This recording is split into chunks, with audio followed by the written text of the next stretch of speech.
नमस्कार दोस्तों, आप सभी का स्वागत है आपके अपने YouTube चैनल आस्था शक्ति पर। आज हम आप सभी को बताने जा रहे हैं शक्तिला एकादशी कब है तथा उसकी व्रत कथा और इस दिन हमें क्या करना चाहिए।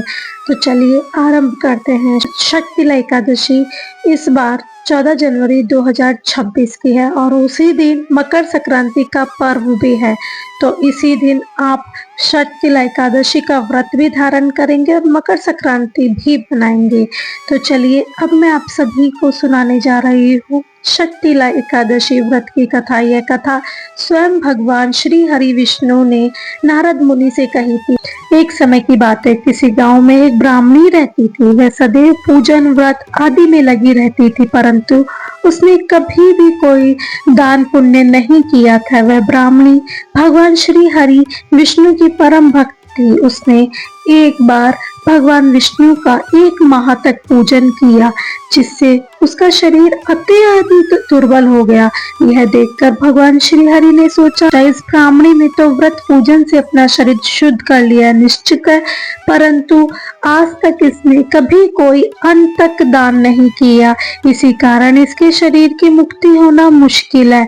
ऐसा सोचकर भगवान श्री हरि ने एक गरीब व्यक्ति का वेश धारण किया और उस ब्राह्मणी के पास भिक्षा मांगने पहुंच गए। भिक्षा मांगने आए गरीब व्यक्ति को देखकर ब्राह्मणी को गुस्सा आ गया और उसने भिक्षा पात्र में एक मिट्टी का डीला डाल दिया। भगवान श्री हरि मिट्टी का डीला लेकर वापस वैकुंठ लोक आ गए। कुछ समय बाद उस ब्राह्मणी की मृत्यु आ गई और जब वह स्वर्ग पहुंची तो मिट्टी के दान के करने के कारण उसे एक स्वर्ग का महल मिला।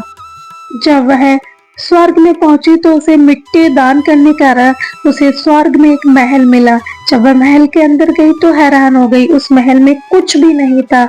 जब वह महल बिल्कुल खाली था तब भगवान श्री हरि के पास गई और हाथ जोड़कर कहने लगी, हे भगवान, मैंने तो सच्चे मन से आपका व्रत पूजन आदि करे हैं, परंतु फिर भी मेरा घर अन्य वस्त्र आदि से शून्य क्यों है, इसका क्या कारण है। इस पर भगवान श्री हरि बोले, तुम अपने महल में जाओ और उसका दरवाजा अंदर से बंद कर लो। कुछ समय बाद तुम्हारे पास देव कन्याएं आएगी, तुम उनसे शक्तिला एकादशी व्रत का महत्व और तथा कथा आदि सुनना, इसके बाद ही उन्हें दरवाजा खोलना। ब्राह्मणी ने ऐसा ही किया। जब देव कन्याएं ब्राह्मणी के दरवाजे पर आई तो उन्होंने एकादशी व्रत की कथा तथा महत्व बताना शुरू किया। देव कन्याओं ने उसे शक्तिला एकादशी के व्रत कथा महत्व आदि सुना दिया।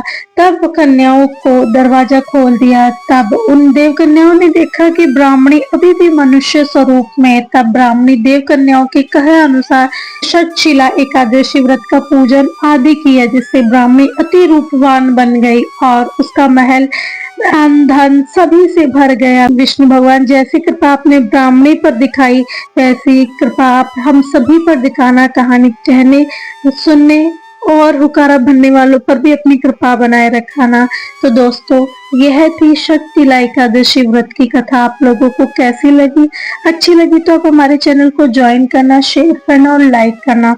और दोस्तों, इसी के साथ मैं आप सभी को बताना चाहती हूँ कि आप सभी को ज्ञात होगा कि 14 जनवरी 2026 को मकर संक्रांति और शक्तिला एकादशी व्रत एक साथ है। तो 14 जनवरी को यानी मकर संक्रांति को उस दिन दान का विशेष महत्व बताया गया है, लेकिन शक्तिला एकादशी व्रत होने के कारण आप अन्न का दान 15 जनवरी को करें और बाकी के दान आप उस दिन कर सकते हैं। लेकिन अगर आप किसी अन्न का दान कर रहे हैं तो 15 जनवरी को करें, इससे आपको महापुण्य प्राप्त होगा। तो दोस्तों, आपको ये जानकारी कैसी लगी? अच्छी लगी तो शेयर करें, लाइक करें और सब्सक्राइब करें। धन्यवाद।